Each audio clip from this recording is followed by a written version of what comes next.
Hey, come on in. Let's have a little fireside chat, shall we? Let's talk about the Ravens and the NFL. There's something huge happening with both right now that is going to potentially change the entire landscape of the NFL. I'll explain what that means in a few minutes. Let me back up just slightly. My name's Ron Valenzi. I'm an avid Ravens fan. So I listen to all the talk radio. I listen to as much as what the Ravens put out via their media channels and internet sites and so forth. I also used to march for the Baltimore Colts slash Stallions slash CFL slash whatever Ravens marching band. Um, so I'm pretty deep into the Ravens, as you can see. I've got all kinds of paraphernalia all over the place. So here's the deal. Lately, I've been watching a lot of the same stuff, and I've been watching reporters sink to a new level of low.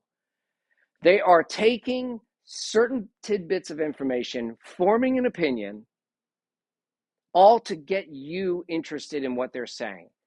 And unfortunately, their opinion is being portrayed as fact. And a lot of people are believing in that fact. And then they're passing it on to other media members who are doing the same thing. It's absolutely disgusting right now. It is absolutely terribly disgusting how the reporters and the media is treating this whole Lamar Jackson Baltimore Ravens contract extension conversation. So stop it. If I were to see any of those media members, just stop it. I know you got to feed your families. I know you need your jobs. I know you need to get clicks in order to save face and in order to maintain your job. I think that's fine. But give us real information. Give us real facts. Don't make up an opinion and play it off as if it's a fact. There has been little information that has been leaked out appropriately through the league sources. I haven't heard one credible piece of information other than what we see in the end of the year conferences. And when they hired the new offensive coordinator, they had a conference with that person and they talked about a little bit about Lamar Jackson and how his involvement was and so forth. Those are the only things that you could say are facts or at least being portrayed as facts. Those are the only reliable sources. Everything else is probably coming from some reporter that's in dire need or desperate to get clicks. Therefore, they're just spouting off, oh, I talked to someone in Lamar's camp. I'm sorry, but I don't know that Lamar Jackson is camping right now. And I know that's not what he meant. But think about it. Who's in Lamar's camp? Do you know? Guess what? I don't know. No one knows. We can assume, maybe, that it's his mother because she's his acting agent. And he's said that before. And that he's in his camp, I think is a pretty obvious statement. But outside of that, who's in his camp? We don't know. It could be another person that he's been calling and he's been talking to for a long time. So, or it could be the pizza delivery dude. He went to Lamar's house, dropped off pizza. He's in his camp. Oh, come on, folks. Stop it. You're smarter than that. Don't listen to these one off people that are trying to shock you into listening to their opinion as fact. Come on, man. Especially the person that said, oh, I talked to somebody in Lamar's camp. They contacted me. Yeah, no way. That person, who I'm not going to name, but if you look for it, it's out there. It's easy to find. I just don't want to give him any credit because I think that person is a complete dirtbag when it comes to reporters. And I take nothing of what he says as fact. And plus, if you're in Lamar's camp and you are wanting to support Lamar, the last thing and the worst thing you would do is go to this guy. He has no credibility. He has no street cred. None. He's just a talking head. He has no idea what he's saying. Half the time he contradicts himself, and he hates Baltimore, and he's always hated Baltimore. And he's made it very clear that he's hated Baltimore for years. He's still mad about the Browns moving to Baltimore. It's like, dude, get over yourself. Well, that's one guy. Then there's a couple of Baltimore street writers or beat writers, sorry. There's a couple of Baltimore beat writers that have also claimed that they talk to team sources. I'm sorry, if you don't put a name on it, I'm not buying it right away. I'm not saying that you're lying and that you're making it up, completely fabricating it. You may have heard from somebody somewhere something to do with what you're claiming, but it doesn't mean that it's fact. And it's up to you, the people that are still watching this, if you're still watching this, it's up to you to do the research to figure out if that person gave a credible resource or source for the information. Did they give you a credible source or not? If you believe it's a credible source, fine. Do your thing. If you don't believe it, don't believe it. So you hold that power. You always hold that power. Never give that power up. The whole reason why I'm bringing this up is because I can see the narrative that some people are saying about Lamar Jackson and about the Ravens. There's one in particular who I'll give you the initials and you might be able to figure it out, but I'm not going to say his name. JLC. That particular person I listen to on a daily basis, and he drives me absolutely out of my mind. He is absolutely, the Ravens are a terrible organization. Every single day, he goes through the same rant. I could actually do his rant for him. He's done it so many times over the last year. And you know what he does? He pats himself on the back. He pats himself on the back.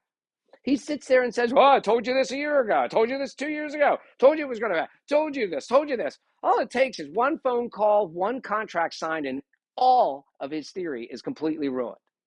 Okay? He has been talking about how the Ravens are a terrible organization for years. He won't tell you like that. He'll deny it. He'll absolutely deny it. And he'll say, "No, no, no. This is what I said. No, this is what I said. You didn't listen to me."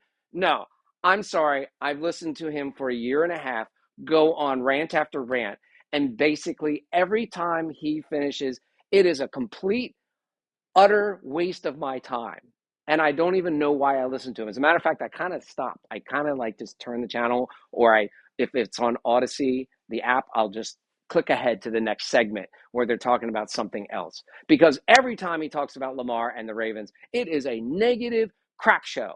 He just completely puts everything down, everyone down, and he calls EDC, oh, look, he's just going off the rails, and it's driving me crazy. And what's worse is that his co-hosts, there's two other co-hosts that he's with most of the time, they're really good at their jobs. I really like their opinions, but they have bought into his bull. He does have a lot of great connections, this person I'm speaking of. He has a lot of great connections in the NFL. But when he goes on a rant like this, it is absolutely just preposterous. And he's giving you information based on his opinion. And he's playing it to you as it's factual. And that's what I can't stand. It's all circumstantial evidence.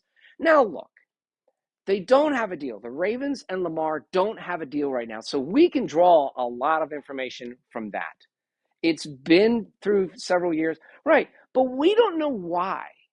Specifically, we really don't. We can, again, use what little tidbits we heard about back in October, little tidbits that we heard in press conferences, little tidbits that we've seen on an Instagram feed or something like that, or a Twitter. We might be able to piece together a few little factual pieces, but we can't put the picture together. We aren't in the room. And nobody in the room is giving out information to the point where they're putting their name on it. So stop it. Stop surmising that everything is the worst case scenario and everything's going to heck in a handbasket. Forget that. That's crazy talk. So the job is up to you.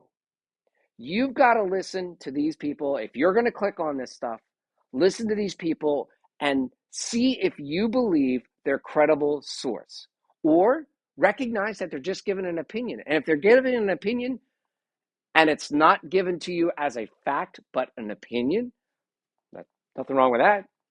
I like listening to other people's opinion. I like to gain information like that. But I'm also recognizing that it is an opinion and not factual information. Okay? There's a big difference between the two. Don't be fooled by it. We've had enough of that in the politics world. Now it's going on with the NFL. Now, here's the bigger picture. I want to get into this because this could be a very bad situation. So everybody knows the Lamar situation and the Ravens. Lamar is said to be, we don't know this for sure, but we believe, because on the small little tidbits of information, that Lamar may be asking for a contract equal or more than Deshaun Watson of the Cleveland Browns. First of all, how stupid was the owner to handcuff his own team for 5 years and give him that kind of a contract? They're going to be up against the cap for the next 5 years. Man, I don't know if they're going to have a 500 season. And Deshaun Watson, quite frankly, isn't that great. And he's a despicable human being for what he did off the field. So anyway, that's another story for another day. I'm really down on that situation in a big way. But here's the bigger problem. Let's say the Ravens go ahead and say, okay, Lamar, if in fact this is what's going on, if they say Lamar wants a fully 100% guaranteed contract and he wants more money per year than Deshaun Watson. Let's make up a number. I'm going to say $250 million. I think Deshaun Watson is $230. So let's say Lamar wants $250 and he wants it all guaranteed. I don't know that's true, but let's say that for now. Let's say that Steve Bisciotti and the gang and the Ravens sit there and they go, okay, well, you know what? That seems to be the pattern. Let's go ahead and do it. Let's sign him up for this. If they do that, they are setting a precedent that's going to create major problems for the NFL down the line, and major problems for you and me. If you're a fan of the NFL, if you're a fan of the Ravens, look out for this. You better hope that he doesn't get that major contract. Having a large contract, he deserves the money. Absolutely. I am a Lamar fan. I want him on the Ravens team. I really do. And I want him to get a good, fair contract. But once you start to talk about guaranteed money where he could be injured or out for weeks or a season and he's still getting paid and it's counting against the salary cap and the team is going to be handcuffed like it was when Joe Flacco got his $100 million deal. The team was handcuffed. We didn't go to the playoffs for several years after that. Why? Well, because we were handcuffed. We couldn't get any free agents. We couldn't keep players that were really good because we paid the quarterbacks so much money. So we ended up nowhere. We didn't make it to the playoffs until 2000. I think it was 2014, 2016. I'll double check that. Look, the deal is that if the Ravens do this deal, it'll not only mess them up and handcuff the team, it will handcuff the NFL, because when the NFL goes to the Players Association and says we need to negotiate our new labor agreement, the NFLPA is going to sit there and go, well, you already started paying our players guaranteed contracts. That's what we want going forward, and we're not going to take anything less. They're going to have a precedent. They're going to have players that have done that. Who knows? Joe Burrow might get a deal like that. Other quarterbacks might get deals like that. There might be some renegotiation.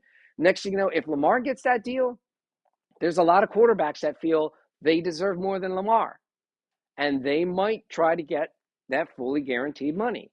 So here's what could happen. That labor agreement could be in serious doubt at that point, when the PA, the Players Association, and the league owners, they're not going to get along at that time. I mean, look, they don't get along as it is. They're always in battle with one another over these labor agreements. They never go smoothly. They often end up in turmoil and stuff. You add this guarantee contract to the deal, man, that's just going to mess with everything. And plus, these guaranteed deals on the heels of having a 17th game every year, regular season, and the extra playoff games that might, if you add all this up, quarterbacks can't even make it through an entire year. Hey, even a Super Bowl team didn't have their quarterback for all the games. This year, think about it. Jalen Hurts was out for at least one game, if not two or three. I don't remember how many, but he was out for a while. Quarterbacks have a tough time getting through a 16-game season, much less a 17-game season and all the playoff games. That's really, really difficult. So then you're going to guarantee it? That's not going to work well. Teams are going to be handcuffed. If they've got a star quarterback, they're going to have to, a lot of teams are going to have to give up on it because they're going to need two good quarterbacks rather than one great one and one mediocre one. They're going to need two good ones to get through a season. You know, if you have to pay $250 million, or let's talk about it differently. If you have to pay $50 million of your cap to one player, you're not going to be able to afford a second quarterback on that same tier. No way. So you're going to be paying a rookie or a second-year player, a third-year player, maybe a journeyman player that has not linked on with the team because he's not quite good enough, okay? That's the deal. The winning method is probably getting two good quarterbacks on the same team and somehow maneuvering it that, you know, that through the two players you can get through the entire season. I mean, look, the San Francisco 49ers went through four. And they still made it to the NFC Championship. But they had three quarterbacks that were really, really good. They were all up in the same tier here, or they were just playing up in that same tier. We'll see what happens in the future. But I digress. So here's the deal. If we're having all these issues with quarterbacks and other players that are soon going to be wanting guaranteed contracts, there's going to be labor disputes. It's inevitable. And if the owners sit there and say, okay, you're right, we should guarantee contracts, and they start forking out money, where do you think the owners are going to get that money? They're going to get it from you and me. They're going to be charging us more. In one way or another, they'll find a way to make more money. Now, they've already been doing that for the last 20-some, 30-some years. I mean, the NFL has exploded in the last 30-some years. But just think about it. It's going to go to a new level. It's going to go to a new height where the NFL is going to be so powerful that they're going to be able to pretty much ask for anything. And if you're going to want to watch it, you're going to have to pay it. That's where we're headed. So I am not on board to say that Lamar doesn't deserve a great contract, but I am on board with not letting the NFL players ask for so much money that the ownership has to sit there and pass the buck on to us again. So whatever that balance is, I hope we can figure out that balance. Okay? That's like a big, big deal with me right now. As for my prediction, my bold prediction, this could be an absolute stupid prediction. Absolutely stupid prediction. But I have reasons for thinking that this might be possible. There is an NFL franchise that moved from one city to another, but they're struggling to put people in the seats. They're struggling to get viewership, even though they're in one of the largest cities in the United States. If you haven't figured it out, it's the Los Angeles Chargers. They were struggling at their old stadium before they moved into the new one. They're in the new one, and it's still being sold out by visiting team fans.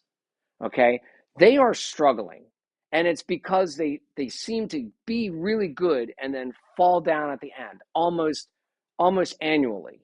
Okay, now they have a really good quarterback, Justin Herbert, I believe is his name. And he's a really good quarterback.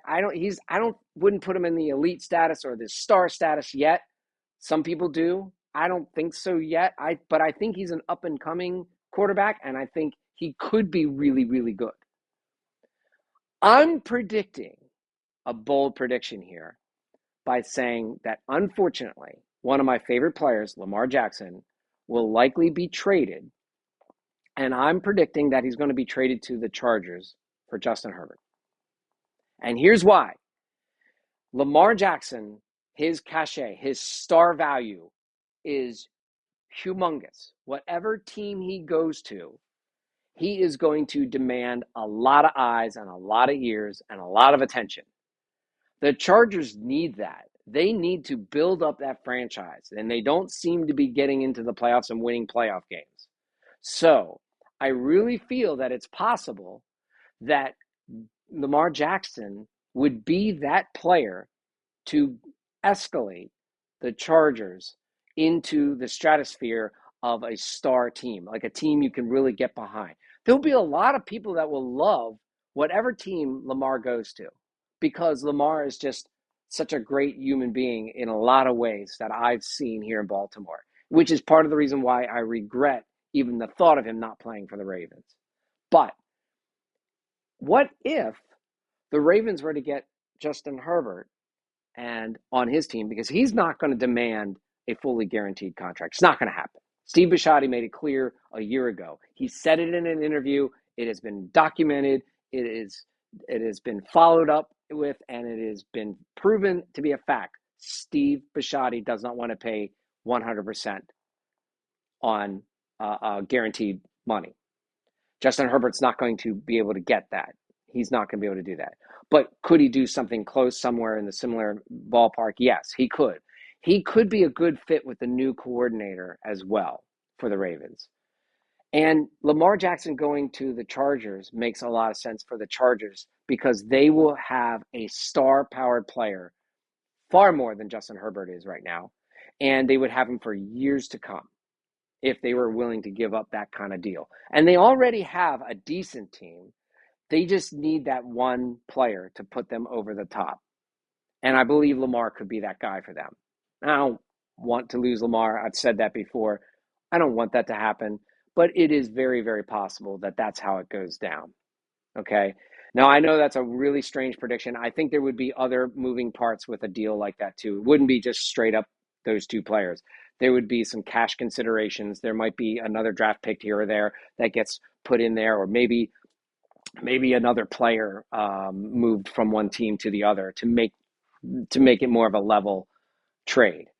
So I'm putting it out there that that's my bold prediction. Thanks for sticking with me. Again, do your research. When you hear somebody say something, find out what source they're using or decide whether you think that they're giving an opinion. And do you agree with their opinion? You don't have to. Okay. Thanks a lot for hanging with me. If you want to see more, please like and subscribe. Please write me a little note like, hey, I want to see more from you. You seem to have whatever, blah, blah, blah. Or gosh, man, just shut up. Whatever. Write it all in there. I don't care. It's all good. It's all fun. It's all about entertainment. That's all this is. It's about entertainment and a lifestyle. Until then, see you. Peace out.